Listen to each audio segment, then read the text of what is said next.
মোটামুটি ১ বছরের যে বাছুরগুলো স্যার এগুলো তো আপনারা অনেক সময় ট্রিটমেন্ট করছেন, কিন্তু আপনারা বলেন যে স্যার একটা বাছুর ১ দিন থেকে ৪৫ দিন পর্যন্ত আপনারা যেটা বলেন যে ইমিউনিটি সিস্টেম অনেক ডেভেলপ থাকে না, অর্থাৎ ইমিউনিটি দুর্বল থাকে।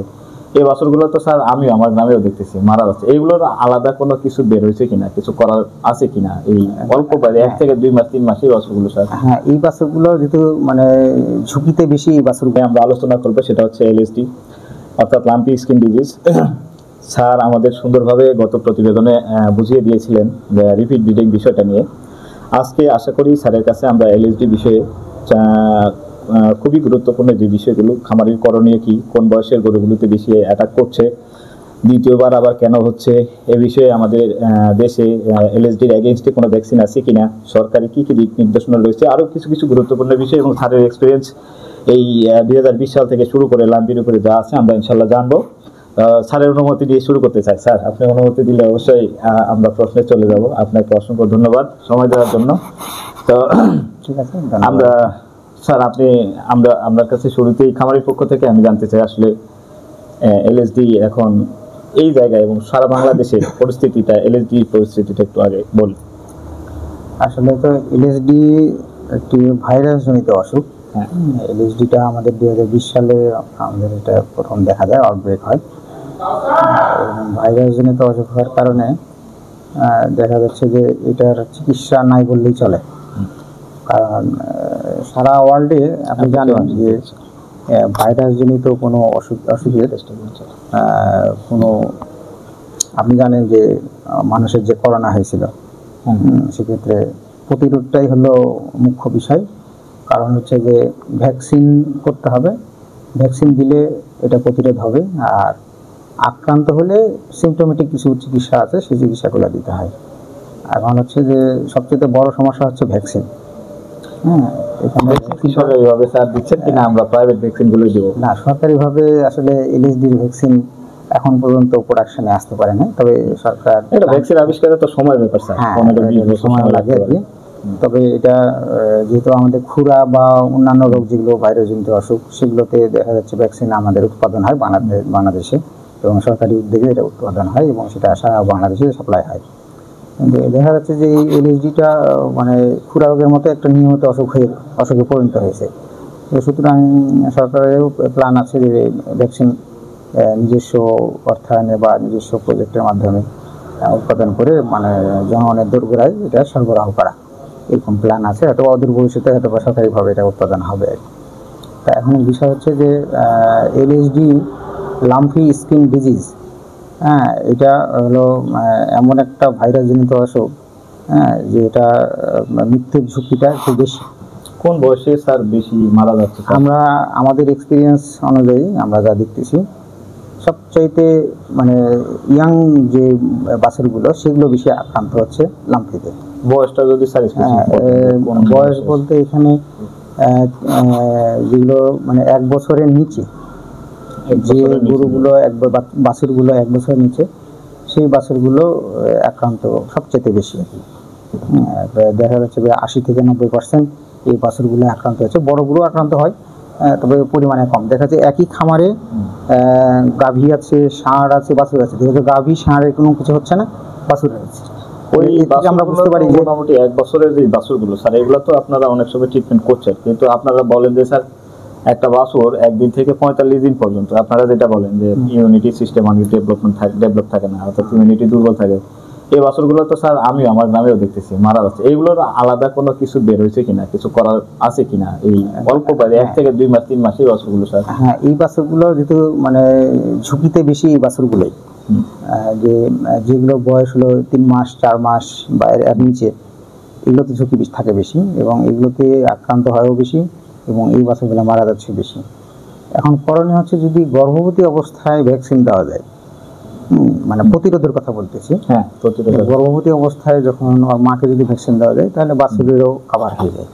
আমরা এটাও দেখেছি যে যে বাছুরগুলো মানে পেটে বাচ্চা থাকা অবস্থায় ভ্যাকসিন করা হয়েছে মাকে, ওই বাছুরগুলো লাম্পি হইলেও তার কোনো ক্ষতি হচ্ছে না। এটা একটা প্লাস পয়েন্ট, মানে মায়ের থেকে কিছুটা রোগ প্রতিরোধ বাছুর নিয়ে আসে আর কি। তো সেজন্য গর্ভবতী অবস্থায় ভ্যাকসিন দিতে হবে।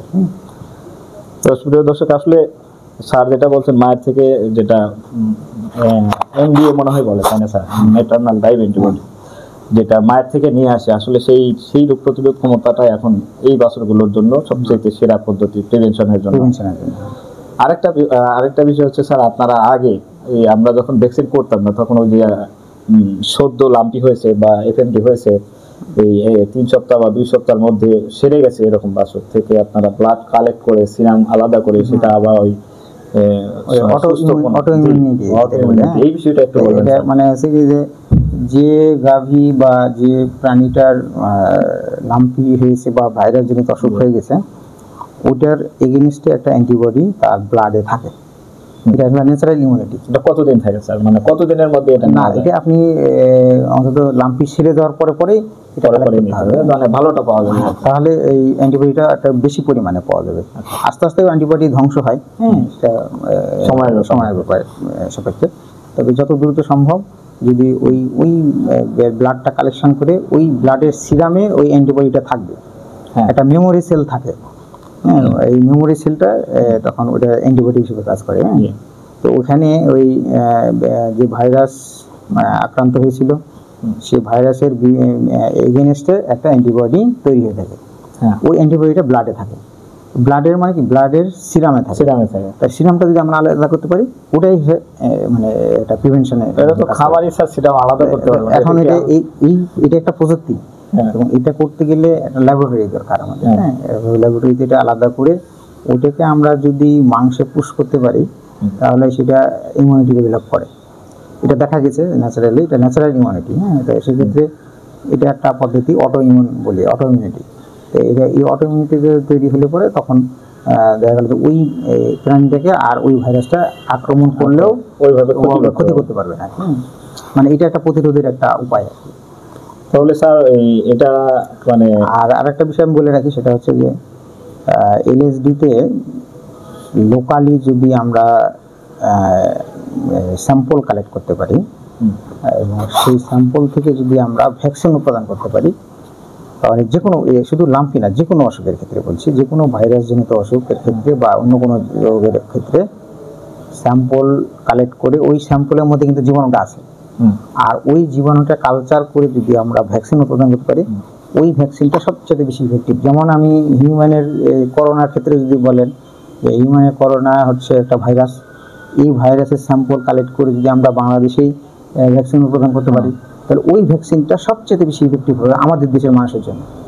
আচ্ছা, যাই হোক, আমরা প্রসঙ্গের বাইরে স্যারের সাথে একটা কথা শেয়ার করি। আসলে স্যার আমার খুব সম্মানের মানুষ, আর আমি স্যারের কাছে শ্রদ্ধা, যার কারণে আমি কথাটা, স্যার করোনা তো 20 বছর আগে নাকি মুরগিতে করোনা ভিরিডিয়া ইনফেকশন ব্রঙ্কাইটিস নামে ছিল।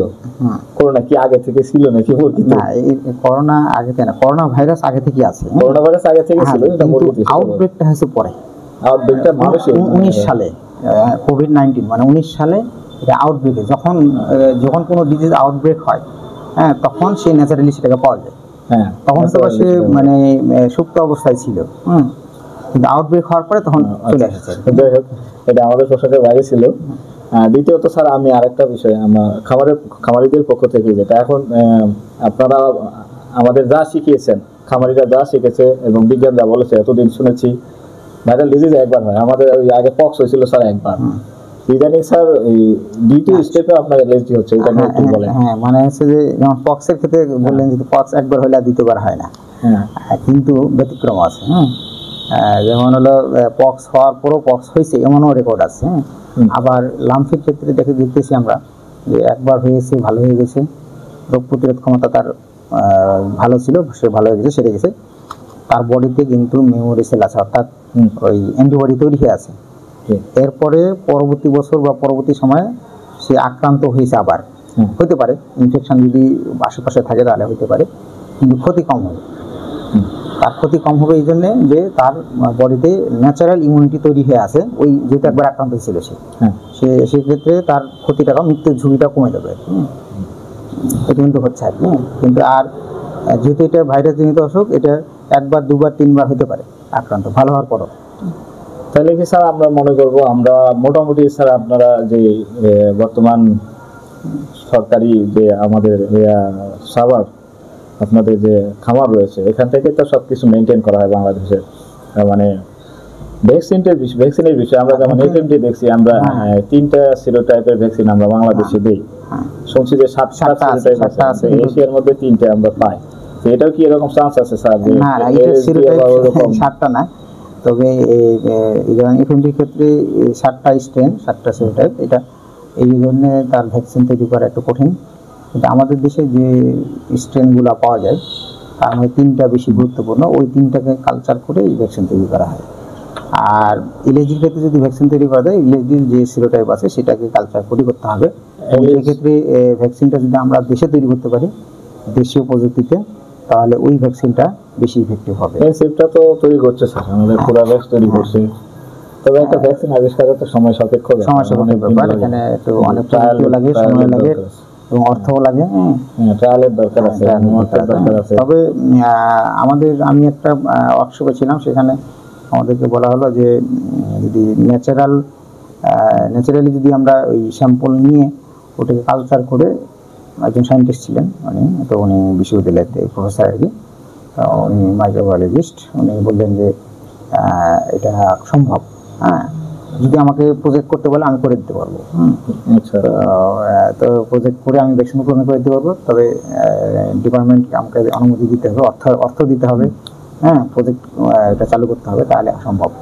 তো এখন পর্যন্ত এটা এখনো ওভাবে হয়নি, তবে অদূর ভবিষ্যতে হয়তো আমরা পেয়ে যাবো আর কি। ভ্যাকসিনটা যদি আমরা বাংলাদেশে তৈরি করতে পারি তাহলে সেক্ষেত্রে আমাদের অনেক টাকা খরচ করে যে ভ্যাকসিন নিয়ে আসছি আমরা, যেমন রফিক মেডিসিন একটা নিয়ে আসছে ভ্যাকসিন, তারপরে যে একনিয়া একবার নিয়ে আসছে, এসিএ কোম্পানি একবার নিয়ে আসছে, তো এটা অনেক খরচ। তাহলে একটা ভ্যাকসিনের 10টা ডোজ থাকে, সেই 10 ডোজে দেখা গেলো যে 2,500 টাকা খরচ হচ্ছে। এই জায়গাটায় একটা ঝামেলা এই যে একটা এই 10 ডোজ দেখা গেলো যে একজন খামারি গরু আছে 3টা বা 2টা বা 1টা, তাহলে কি সেই পুরোটা টাকা দিয়ে কিনতে হবে? এই ঝামেলাটা সবচেয়ে বড় খামারি। বাংলাদেশে যদি উৎপাদন হয় তাহলে হয়তো এটা সিঙ্গেল ডোজ হবে, সিঙ্গেল ডোজ হলে পরে এটা মানে সাশ্রয় হবে, তাহলে খরচও কমে আসবে। আমাদের দেশে দেখা গেলো যে একটা ভ্যাকসিনের খরচ আসবে এটা সর্বোচ্চ আসলে পরে 200 টাকা, বেশি হবে না আর কি। একটা ডোজ ভায়াল কিনতে হয় স্যার নরমালি, যে মানে একদম যেটা 2,500 টাকা লাগবে, তার 2200 থেকে 2,500। তো এটা স্যার নিথলিন স্ট্রেইনের নয় তো? আফ্রিকান যেটা নিথলিন স্ট্রেইন, অরিজিনাল নিথলিন, মানে প্রথম যে স্ট্রেইনটা দেখা গিয়েছিল, এটার উপরে যে এসিআই যে ভ্যাকসিনটা আনছিল, ওই ভ্যাকসিনটা মাঝে মাঝে মার্কেট আউট এবং মাঝে মাঝে আসে, কিন্তু অন্যান্য ওই যে গরগান স্ট্রেইন আর কি জানি স্ট্রেইন আছে স্যার, ওগুলা কি আসলে কতটুকু প্রোটেকশন দেয়? বা এখানে এই জন্য আমি বললাম যে আফ্রিকাতে যেটা আছে সেটা বাংলাদেশে নাও থাকতে পারে, ওই স্ট্রেনটা বা একটু মডিফাই হতে পারে। তাহলে লোকালি আমাকে স্যাম্পল নিতে হবে, যে স্ট্রেনটা এখন বিরাজ করছে এরকম অনেকগুলো স্যাম্পল নিয়ে ওটা কালচার করে ওইটা থেকে হলো ভ্যাকসিন তৈরি করতে, তাহলে এখানকার জন্য এটা বেশি ইফেক্টিভ হবে। আচ্ছা, আমরা আশা করি স্যার প্রাণী সম্পদ আমাদের খামারিদের পাশে আগায় আসুক, দ্রুত ভ্যাকসিনটা নিয়ে আসুক। আসলে এটা দ্রুত হওয়ার জিনিস না, তারপরেও যতটুকু সম্ভব আসুক। তবে আপনি আরেকটা বিষয় বলবেন স্যার খামারিদের উদ্দেশ্যে, যে ঝাড়ফুঁকের ব্যাপার রয়েছে, অনেকে ঝাড়ফুঁক করে, এই বিষয়টা স্যার একটু কাইন্ডলি বলবেন। ভাইরাস ব্যাকটেরিয়া এগুলো কি ঝাড়ফুঁক বোঝে কিনা? আমি একটা কথা বলি, সেটা হচ্ছে যে ভাইরাস জনিত অসুখ চিকিৎসা দিলে 7 দিন, না দিলে 1 সপ্তাহ। মানে বিষয়টা হচ্ছে চিকিৎসা আপনি যদি নাও দেন তারপরে তার বডির ইমিউনিটির কারণে সে ছেড়ে দিতে পারে। তো এই জন্য 1 সপ্তাহ 7 দিনের কথা বলা হয়। চিকিৎসা দিলে 7 দিন, না দিলে 1 সপ্তাহ। তো এখন হচ্ছে যে আমি ঝাড়ফুঁক দিলাম বা আমি একটু হোমিও ওষুধ দিলাম বা অন্য কোনো গাছগাছালি দিয়ে চিকিৎসা দিলাম, ও ন্যাচারালি কিন্তু ভালো হয়ে গেল। এখন নাম হবে কি যে এই গাছ খাওয়ায় বা এই ঝাড়ফুঁক দিয়ে এটা ভালো হয়েছে। তাহলে এই যে একটা অন্ধবিশ্বাস মানুষের ক্ষেত্রে, সেই অন্ধবিশ্বাসটা মানে চলে আসে এবং এটা কুসংস্কার। তো সবচেয়ে বড় কথা আছে এই কুসংস্কারগুলো হলো আমাদের দেশে কিছু অসাধু লোক থাকে, তারা এটাকে মানে আশ্রয় করে পুঁজি করে তারা মানুষকে ধোঁকা দেওয়ার চেষ্টা করে। আসলে অ্যাকচুয়ালি বডির ইমিউনিটি যদি ভালো থাকে চিকিৎসা না দিলেও এটা ভালো হয়ে যেতে পারে। আসলে বিষয়টা ওজার মতো হয়েছে আর কি স্যার, বিষ থাকলে ওটা নাকে কামড়াইছে, নাক নিয়ে কামড়াইছে, এটা ভালো করা যাবে না। আর যেটা ওই বিষ নাই কামড় দিচ্ছে তো ওটা মনে করেন সাবরিয়া ভালো করছে। বিষয়টা দর্শক, আসলে আমরা খামারি হিসেবে সচেতন হওয়া দরকার। আসলে স্যার বললেন যে অনেক জায়গায় এখন কোভিড বের হয়েছে, যে লাম্পির ওই হইলে ওনার কাছে রাসন্ত ওষুধ নিয়ে আসছে, আমি দেখছি যেটা মাঠে আর কি স্যার, ওই গায়ে লাগাই দিচ্ছে, লাম্পি ভালো হয়ে যাচ্ছে। আসলে স্যার যেটা বললো যে ভাইরাল ডিজিজ 7 দিনের মধ্যে সে যদি নিজে তার ইমিউনিটির মাধ্যমে ফাইট করে জিততে পারলে জিতলো, হয়তো 10টার মধ্যে স্যার 8টা ভালো হলো বা 2টা মারা গেল, তো তারপরেও হয়েছে ফকির বা কবিরাজ সেটা ট্রেনিং নেই। এই জিনিসটা আপনারা করবেন না। আর একটা বিষয় আমি স্যারের কাছে খুব ক্লিয়ার ভাবে প্রশ্ন করতে চাই, সেটা হলো যদি বাছুরের সঙ্গে সঙ্গে লাম্পি দেখা যায় স্যার, তাহলে আপনি যে কথা বললেন যে 7 দিনের বিষয়, এটা কি আমরা প্রাণী সম্পদে নিয়ে আসবো নাকি 7 দিন দেখবো অপেক্ষা করবো নাকি এর মধ্যে নর্মালি মানুষ যেটা করে যে শুরুতে তো হাসপাতালে আনবে না, জি শুরুতে পল্লী চিকিৎসক আছে যারা দিতে হবে বা স্থানীয়ভাবে যারা চিকিৎসা দিবে বা ওষুধের দোকান থেকে ওষুধপত্র খাওয়াবে, এরকম করতে গেলে তাহলে যে 1 সপ্তাহ 10 দিন চলে যায়। পরে যখন দেখি অবস্থা আরো একটু সংকটময়, একটু বেশি ফুলে গেছে পা, হাগুড়ি শরীরে ব্যথা বেশি খাচ্ছে না, তখন নিয়ে আসে হাসপাতালে। অ্যাকচুয়ালি তখন অনেক লেট হয়ে যায়। হ্যাঁ, আর যদিও ভাইরাস জনিত অসুখ, এক্ষেত্রে আসলে চিকিৎসা দিয়ে যে ভালো হয়ে যাবে তার কোনো গ্যারান্টি নেই। এখন আমরা একটু অসহায় এই কারণে, আমরা চিকিৎসক হিসেবে আমরা এই রোগের কাছে অসহায়। কেন অসহায়? যে যেহেতু এটা ভাইরাস জনিত অসুখ, এর কোনো চিকিৎসা নেই। হ্যাঁ, কিন্তু আমরা চিকিৎসা দিই তার লক্ষণ দেখে। মৃত্যু হার যেটা বলছেন স্যার, আসলে 2020 সালে যেমন মারা গেছিল, এখন আজকে 25 সাল বা 24-25-এর মৃত্যু হার গুলো কেমন ছিল স্যার? আগে থেকে বেশি না কম? দেখা গেল যে তখন শতকরা 10% মারা গেছে, 5 থেকে 10%, যখন প্রথমবার আসছে মারা যায়, কিন্তু ভুক্তভোগী হয়েছে। হ্যাঁ, দীর্ঘদিন এটা থেকেছে, তারপর আস্তে আস্তে এটা ভালো হয়েছে। পরবর্তী দেখা গেল যে মৃত্যুর হারটা আস্তে আস্তে বাড়তেছে, আর এখন দেখা যাচ্ছে যে অনেক বেশি মৃত্যুর হার। এখন এই যে মৃত্যুর হার বাড়তেছে, এটার কারণ হচ্ছে যে ভাইরাস তার রূপ চেঞ্জ করে মিউটেশন হয়েছে, অর্থাৎ মিউটেশন হয়েছে আরো বেশি প্রতিরোধী হয়েছে, আরো বেশি শক্তিশালী হয়েছে। হ্যাঁ, তবে এখনো যদি ভ্যাকসিন দেওয়া হয়তো এভাবে মানে মাস ভ্যাকসিনেশন করা যায়, তাহলে এটা কিছুটা নমনীয় হয়ে আসবে আর কি। তো এখন হচ্ছে যে এই যে ভাইরাস জনিত অসুখ, আমরা শুরুতেই কি করতাম, অ্যান্টিবায়োটিক দিতাম।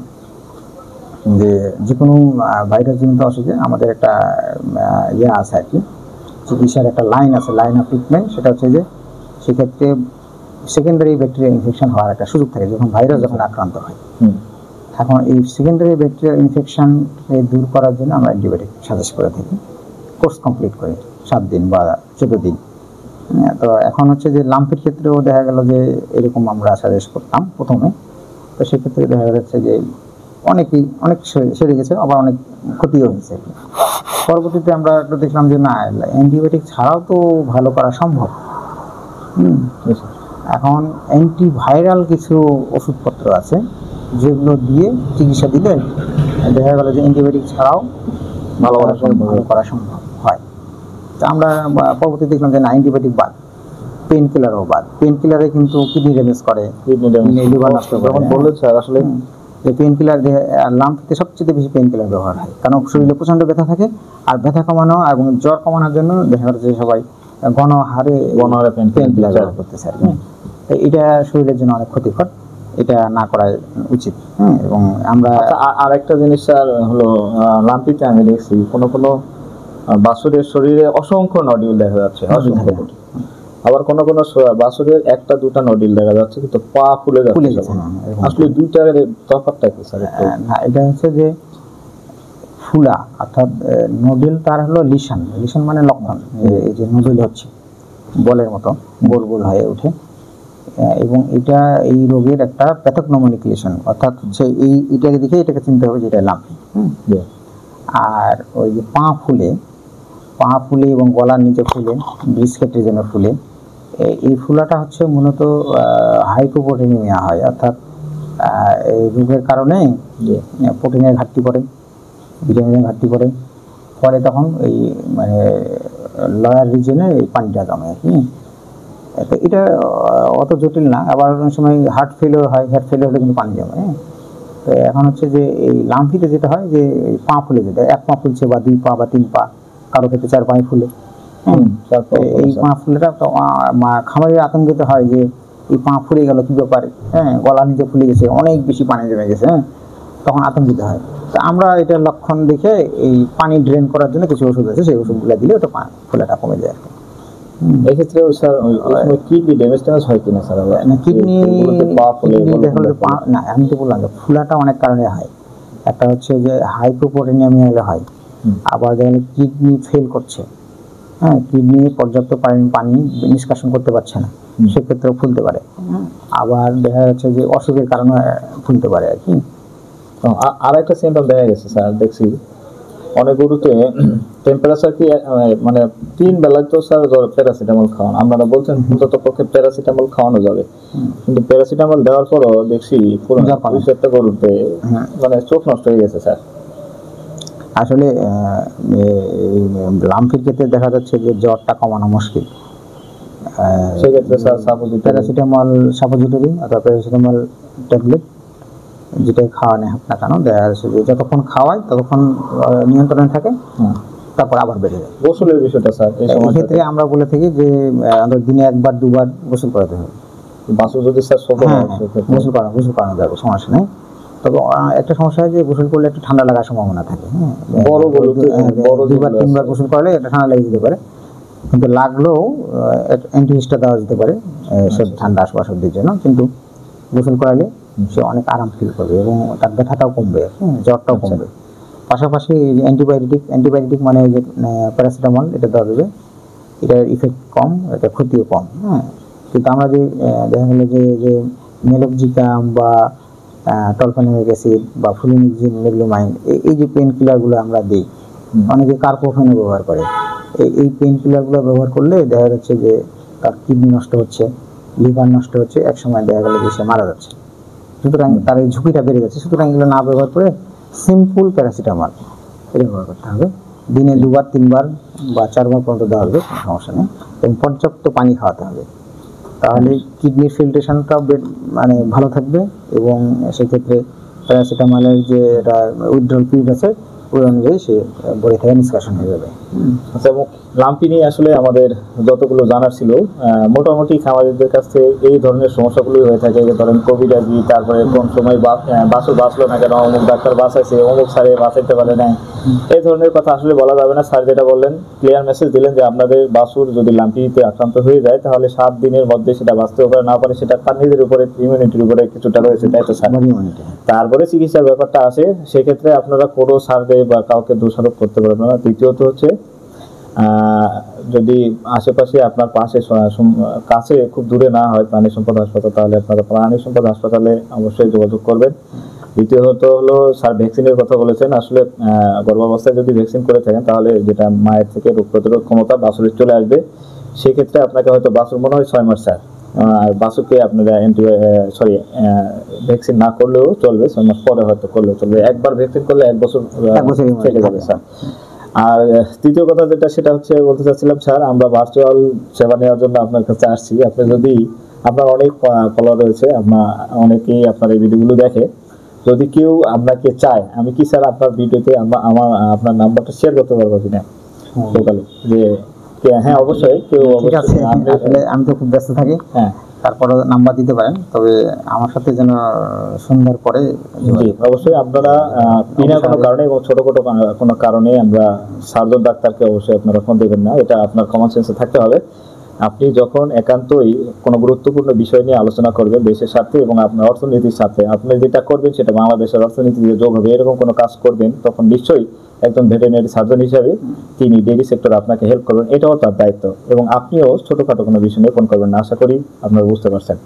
তো স্যার, আমরা যদি আর কোনো ক্লিয়ারিং মেসেজ দিয়ে আমরা শেষ করবো, আপনি কোনো শেষ মেসেজ আমি কিছু বলতে চাই, সেটা হচ্ছে যে চিকিৎসার বিষয় আর কি, যে লাম্পি হয়ে গেছে, আপনার করণীয় আপনি একজন রেজিস্টার ভেটেরিনারিয়ানের সাথে যোগাযোগ করবেন। আর আমাদের একটা কমন একটু কিছু চিকিৎসা আছে, সেটা হচ্ছে যে খাবার সোডা। আপনারা জানেন যে খাবার সোডা এক ধরনের ক্ষার এবং সেটা ভাইরাসকে কিল করে। তো সুতরাং এই খাবার সোডা যেটা আমরা যে তরকারির সাথে দিয়ে খাই বা যে বিভিন্ন খাওয়া হয়, এটার একটা গুরুত্ব আছে। সেটা হচ্ছে যে এটা নর্মালি আপনি ভালো অবস্থাতেও খাওয়াতে পারবেন এবং আক্রান্ত হলেও খাওয়াতে পারবেন। সেক্ষেত্রে 100 কেজি যদি ওজন হয়, 20 থেকে 25 গ্রাম দিনে 3 থেকে 4 বার খাবারের সাথে দিয়ে খাওয়াতে হবে। তাহলে কি এই সোডাটা বডিতে যাবে, বডিতে যেয়ে ওই ভাইরাসের সাথে ফাইট করবে, পুরো ভাইরাসগুলোকে কিল করবে। তাহলে বডির ভাইরাসের লোড কমে গেল, সে আস্তে আস্তে এটা কিউর হতে থাকবে। এই জন্য এটা খাওয়াতে হবে। এবং যদি কোনো জায়গায় ফেটে যায়, কেটে মানে ঘাটা ফুটে যায়, এবং দেখা যাচ্ছে সেখানে ঘা হয়ে গেছে, অনেক ক্ষেত্রে হয় যে এক পর্যায়ে এই লাম্পির লিশনগুলো ফুটে যায়। সেক্ষেত্রে ওখানে নর্মালি যে অ্যান্টিসেপটিক আছে, অ্যান্টিসেপটিক দিয়ে ওয়াশ করে, যেমন ভায়োডিন ওয়াশ করে সেখানে ওই ফুল খাবার সোডা যেটা আর কি, সেটা ওখানে লাগাই দিতে হবে। তাহলে কি দিনে 3 বার 4 বার করে যদি লাগাতে হয়, তাহলে ওইখান থেকে যে লোকালি যে ভাইরাসগুলো থাকে সেই ভাইরাসগুলো মারা যাবে। আর ওটা আস্তে আস্তে ঘাটা এটা নতুন একটা বিষয় শেয়ার করার জন্য ধন্যবাদ স্যার। আসলে শুধু খাবার সোডা খামারিরা খাওয়াতো, তাহলে আপনি বলছেন স্যার আবার খাবার সোডাটা ওই ক্ষত স্থানে লাগানো যাবে, লাগাতে হবে। আর আরেকটা বিষয় হচ্ছে যে প্রচণ্ড জ্বর কমছে না, আমরা পেন কিলার ব্যবহার করবো না, তবে প্যারাসিটামল সাপোজিটরি, প্যারাসিটামল ট্যাবলেট এগুলো খাওয়ানো যাবে, সমস্যা নেই। আর আরেকটা হচ্ছে পানি খাওয়াতে হবে প্রচুর পরিমাণে। আর যদি কোনো ফুলে যায়, হয়তো পা ফুলে গেছে, প্রচণ্ড পরিমাণে ফুলে গেছে, ফুলে যাওয়ার কারণে সে বসতে পারছে না, শুইতে পারছে না, তখন আমাদের পানিটাকে ড্রেন করতে হবে। ড্রেন করার নিয়ম হচ্ছে যে ফিউরিসিমাইড একটা ওষুধ আছে, যেমন স্কোয়ারের আছে, ফুসিড ইনজেকশনও আছে, ট্যাবলেটও আছে। আবার ওই যে ইডিকিওর ট্যাবলেট, এটা ভেটেরিনারিতে আছে, ফুটিক ভেট ট্যাবলেট, একটা কোম্পানি ফুটিক ভেট আছে। তো এগুলো ট্যাবলেট দেওয়া যেতে পারে। নিয়ম হচ্ছে যে অনেকেই দেখা গেল যে এই ট্যাবলেট খাওয়াচ্ছে মানে ডাক্তারের পরামর্শ ছাড়া, এবং দেখা গেলো 5 দিন 7 দিন 10 দিন খাওয়াচ্ছে, তাহলে এটা ক্ষতি হচ্ছে কি ওই এনিমেলটা দুর্বল হয়ে যায়। জি স্যার, একদম এই লং টাইম খাওয়ানো যাবে না। এটা ডোজ হচ্ছে 2 থেকে 3 দিন অবস্থা অনুযায়ী। একদিন খাওয়া যদি ফুলা কমে যায় বন্ধ করে দিতে হবে, 2 দিন খাওয়া ফুলা কমে গেছে বন্ধ করে দিতে হবে। তবে 3 দিনের বেশি আমি সাজেস্ট করি না। তাহলে এই ক্ষেত্রে এই পানিটা যখন ড্রেন হয়ে যাবে, আপনি আরো ট্যাবলেট যখন দিবেন তখন বডির নর্মাল পানিটাকে সে বের করে দিবে, নর্মাল পানিটা বের করে দিলে তখন সে মানে পানির ডিহাইড্রেশনে ভুগবে এবং মারা যাবে।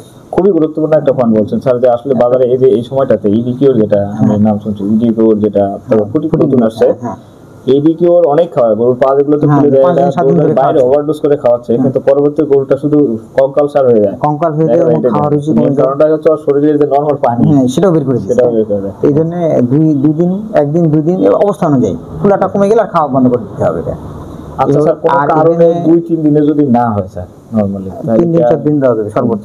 তো খেয়াল রাখতে হবে যেন বেশি ওভারডোজ না হয়। তাকে এটা যখন চলবে তখন অবশ্যই যথেষ্ট পরিমাণে পানি সাপ্লাই দিতে হবে, তাকে সবসময় পানি দিয়ে রাখতে হবে, যাতে করে পিপাসা পেলেই যেন পানিটা খেতে পারে, মানে পানির ঘাটতি যেন অপূরণ না থাকে। আর একটা বিষয় হচ্ছে যে কিছু কিডনি টনিক আছে, যেমন ইউরিনেক্স, তারপরে এই জাতীয় আরো যেগুলো কিডনি টনিক আছে, কেটিভেট আছে একটা। তো এই কিডনি টনিকগুলো দিলে অনেক সময় হালকা পাতলা যদি ফুলা থাকে ওটা পানি ড্রেন হয়ে যাবে, তাহলে আপনার ওই ইডিকিওর বা ফুটিক এগুলো প্রয়োজন পড়বে না। আর কিডনি টনিকের আরও কিছু গুরুত্বপূর্ণ ফাংশন আছে, যে ভাইরাসের লোডগুলো কমায়, পেশাবের মাধ্যমে এটা বের হয়ে যায়। আচ্ছা স্যার, আপনি ওই যে ফিউরিসিমাইড এবং ওই কিডনি টনিকের মধ্যে দুইটা একসাথে ব্যবহার করলে কি কোনো অ্যান্টাগনিস্টিক অ্যাকশন হবে না? কোনো একসাথে তো ব্যবহার করা যাবে। যেহেতু দেখা যাচ্ছে ফুলে গেছে খুব বেশি, আপনি ইডিকিওর 1 দিন বা 2 দিন খাওয়াইলেন, আর কিডনি টনিককে 5-7 দিন খাওয়াইলেন, কোনো সমস্যা নেই। কারণ হলো স্যার, ফুটিক দেওয়ার পরে তো পানি তো শরীর এক্সক্রিশন করে, পানিটা যে বের হবে তো কিডনি কাজ করতে হবে, এই জন্য কিডনি টনিক একটা দেওয়া বেটার। সুতরাং আসলে ইউরিনেক্স মোটামুটি নাম পেতে স্যার আপনারা অনেক লিখছেন, এবং কোম্পানি অনেক বিক্রি করছে, এক সময় ইউরিনেক্স ফাঁকা হয়ে গেছে, পাওয়া যাচ্ছিল না, এখন সাপ্লাই আছে, এখন পাওয়া যায়। তো মোটামুটি অনেক কিছু স্যার আপনি আমাদের খামারিদের জন্য আজকে এই ভিডিওতে জানিয়েছেন। আর একটা সাজেশন দিতে পারি, সেটা হচ্ছে যে এটা আমি এবার ব্যবহার করতেছি, বিগত কয়েক বছর আমি এটা ব্যবহার করিনি। সেটা হচ্ছে যে সোডিবাইকার্বেট ইনজেকশন, যেমন হলো যে এসবিনেট, সোডিকার্ব, এই ইনজেকশনগুলো আছে। তো এটার একটা ফাংশন আছে যে যেহেতু এটা ক্ষার, আমরা যে খাবার সোডা দিতে বলছি ওটা কিন্তু ক্ষার, সোডিয়াম বাইকার্বনেট এটাও একটা ক্ষার। সুতরাং এটা যদি আইভিতে দেওয়া যায় সরাসরি, তাহলে এটা সবচেয়ে ভালো কাজ করে, কারণ সরাসরি যায় ব্লাডে যায়, ব্লাড দিয়ে সরাসরি ভাইরাসটাকে কিল করছে। সুতরাং এটা যদি দেওয়া যায় আইভিতে দিতে হবে, এটা কিন্তু মাংসে দেওয়া যায় না এবং চামড়াংশে দেওয়া যায় না। এটা যদি দেওয়া যায় 100 কেজি, স্যার আমরা এলএসডিতে ব্যবহার করছি, আমরা এলএসডি রেজাল্ট পাচ্ছি স্যার, এবং ভালো রেজাল্ট পাচ্ছি আমরা। যারা হচ্ছে যে এসবিনেট বা সোডিকার্ব একই কোম্পানি আলাদা। তো এই যে এই ওষুধটা যখন দেওয়া হচ্ছে তখন কি হচ্ছে যে ওই ভাইরাসের লোডটা কমে যাচ্ছে, আর ভাইরাসের লোড কমে গেলে তখন সে আস্তে আস্তে কিওর হচ্ছে। তো সেক্ষেত্রে আমরা 100 কেজির জন্য 250 ml আইভিতে দিতে হবে। 100 কেজির জন্য 250 250 ml। তোমার এটা কিন্তু আবার মূল্য একটু বেশি, তো তারপরেও এটা যদি দিতে পারে কেউ তাহলে তার সেরে যাওয়ার সম্ভাবনাটা বেশি। একটা ভালো একটা চিকিৎসা এটা। তো আমরা এটা সাজেশন করে আমরা মোটামুটি একটা ভালো রেজাল্ট পেয়েছি। তো আপনারা যদি মনে করেন যে না এটা করা যাবে, আর ডোজটা হচ্ছে যে 250 কেজির জন্য 100 কেজির জন্য 250 ml আইভি দিতে হবে 5 থেকে 7 দিন। 5 থেকে 7 দিন 5 থেকে 7 দিন, ওটা 5 দিন দিলেও হবে আর কি। মোটামুটি 5 দিন দিলেও মোটামুটি সেরে যায়, তার লোডটা কমে যায় এবং সে মোটামুটি একটু সুস্থতার দিকে ফিরে আসে আর কি।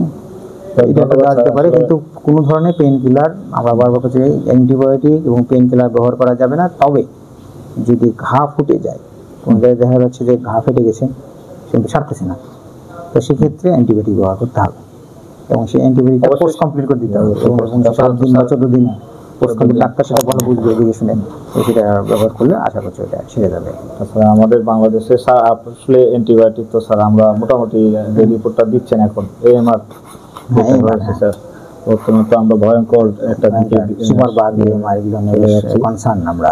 যাই হোক, আমরা আসলে অল্পতেই দোকান থেকে অ্যান্টিবায়োটিক, তারপরে যে কেউ একজন খাইয়েছে ওরকম একটা পাতা নিয়ে এসে 2টা 3টা আপনি খাওয়াচ্ছেন, আসলে পুরো জাতির ক্ষতি হয়ে যাচ্ছে, পুরো শুধু জাতি না ওয়ার্ল্ডের ক্ষতি হয়ে যাচ্ছে। একটা অ্যান্টিবায়োটিক আবিষ্কার করতে অনেক পরিশ্রমের বিষয় আছে। যাই হোক, আর নতুন অ্যান্টিবায়োটিক আমরা হাতে পাচ্ছি, নতুন আমাদের যা হাতিয়ার যে অস্ত্র সেটা আস্তে আস্তে শেষ হয়ে যাচ্ছে, আমরা সব ব্যবহার করে ফেলছি। এগুলা যদি কাজ না করে আমাদের কিচ্ছু করার থাকবে না। তো সুতরাং আমরা অ্যান্টিবায়োটিক ব্যবহারে অবশ্যই সচেতন হতে হবে এবং সেটা আমি নিজেরই ক্ষতি করছি না, আমি মানুষেরও ক্ষতি করছি অ্যান্টিবায়োটিকের অপব্যবহারের জন্য। যাই হোক আর কি এগুলো করতে হবে। আর সাপোর্টিভ ট্রিটমেন্ট দিতে হবে এর ক্ষেত্রে, এলএসডির ক্ষেত্রে। যেহেতু এটা মানে অনেক দুর্বল হয়ে যায়, এটা একটা মানে ইমিউনিটি কমে যায় এবং দেখা যাচ্ছে যে সে বেশি উইক হয়ে যায় ব্যথার কারণে এবং জ্বরের কারণে অনেক বেশি দুর্বল হয়ে যায়। সেক্ষেত্রে আমরা ভিটামিন এবং জিঙ্ক, ভিটামিন এগুলো আমরা সাপ্লাই দেবো পর্যাপ্ত পরিমাণে, যাতে করে সে দুর্বল না হয়। গ্লুকোজ সাপ্লাই দিতে হবে যাতে সে এনার্জিটা পায়, শক্তিটা পায়। টেম্পারেচার হাই থাকলে গ্লুকোজ দেওয়া যাবে, সমস্যা না। ভিটামিনটার বিষয় স্যার, ভিটামিন দেওয়া যাবে, সমস্যা নেই। যতই টেম্পারেচার বেশি থাকুক, আপনার টেম্পারেচার কমানোর জন্য প্যারাসিটামল দিতে হবে। পাশাপাশি হলো এই যে যেমন বাজারে আরপি গ্লুকোজ আছে, এই গ্লুকোজটা মানে একটা বিশেষ ধরনের গ্লুকোজ, এটা আপনার খাদ্যের সাথে মিশিয়ে খাওয়াতে পারবেন। এটা খাওয়ালে পরে কী হবে, তার শক্তিটা ফিরে পাবে, শক্তিটা থাকলে পরে সে আস্তে আস্তে তার ইমিউনিটিটা বৃদ্ধি পাবে। তো সুতরাং এই জিনিসগুলো আপনাদের খেয়াল রাখতে হবে। পাশাপাশি অনেকে যে নিম পাতা খাওয়ায়, নিম পাতা আসলে নিম পাতা ছাড়া আমাদের আদি ওষুধ, আদি ওষুধ এটা। আচ্ছা, এখানে একটা বিষয়, এখন তো দেশি নিম পাতা খুব কমই পাওয়া যায়, সেক্ষেত্রে ঘোড়া নিমের পাতা যেটা বলে, এটা কি কোনো কাজ আছে? কাজ বলতে এটা খাওয়াতে পারেন, সমস্যা নেই, তবে দেশিটা হলে ভালো হয়। হ্যাঁ, ওই যে হলুদের গুঁড়া আবার হচ্ছে নিম পাতা অনেকে মিক্স করে খাওয়াচ্ছে, এটা খাওয়ানো যেতে পারে। তবে আমরা মানে নিষেধ করি না, খাওয়াতে পারে আর কি। তবে আমি যেগুলো বললাম এগুলো, এই ওষুধগুলো ব্যবহার করলে আমার মনে হয় আস্তে আস্তে এটা কিওর হবে আর কি। আর যেটার মানে মৃত্যু ঝুঁকি যেহেতু বেশি, সুতরাং এগুলো দেওয়ার পরেও মৃত্যু মারা যেতে পারে। এটা মানে মেনে নিতে হবে, এটা গ্যারান্টি নাই। এখন চিকিৎসা দিলাম, দেওয়ার পরে যে 100% কিওর হবে না, এটা দেখা গেল যে 20% 30% ঝুঁকি থাকে মৃত্যুর। সেক্ষেত্রে চিকিৎসা দেওয়ার পরও মারা যেতে পারে আর কি। তারপরেও এটা আমার সঠিক চিকিৎসাটা দিতে হবে আর কি। যাই হোক, আশা করি আপনি যতগুলো ইনফরমেশন দিয়েছেন স্যার, আপনাকে অসংখ্য ধন্যবাদ। আমাদের খামারিদের অনেক উপকারে আসবে।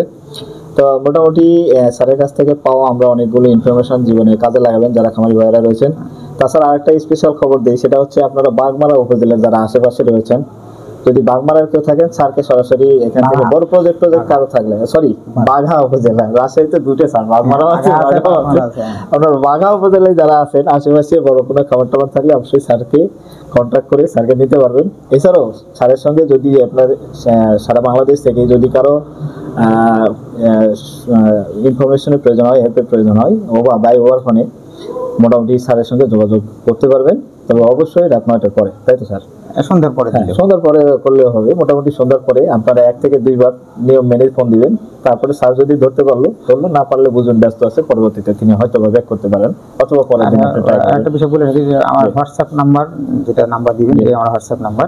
যদি মনে করেন যে হোয়াটসঅ্যাপে আমি একটা ছোট্ট ভিডিও করে পাঠিয়ে দিলেন, জি, আমি জি, দেখে জি, হয়তো বা জি, সেটা এখানে হোয়াটসঅ্যাপে লিখে দিই। আচ্ছা, আমার কাছে যে নাম্বারটা আছে স্যার, আপনি ফোন দিয়েছিলেন, এই নাম্বারটা তো হোয়াটসঅ্যাপ নাম্বার এটা। আচ্ছা, এটাই সবচেয়ে ভালো হয়। আপনারা যদি তৎক্ষণাৎ স্যারকে ফোনে না পান, তাহলে হোয়াটসঅ্যাপ নাম্বার এটাই, আমি নক স্ক্রিনে দিয়ে যে রাখবেন নাম্বারটা এবং দিচ্ছি, এটা বিষয়গুলোকে হচ্ছে বর্ণনা করে লিখে দিবেন বা বর্ণনা করে পারলে একটু সমস্যাটার ভিডিও করে পাঠিয়ে দিবেন হোয়াটসঅ্যাপে, স্যার অবশ্যই সেটা দেখবেন। তো স্যার ধন্যবাদ। আমি সকল খামারির এবং আপনার সুস্বাস্থ্য কামনা করে এখানে শেষ করছি। আসসালামু আলাইকুম ওয়া রাহমাতুল্লাহি ওয়া বারাকাতুহু। ধন্যবাদ।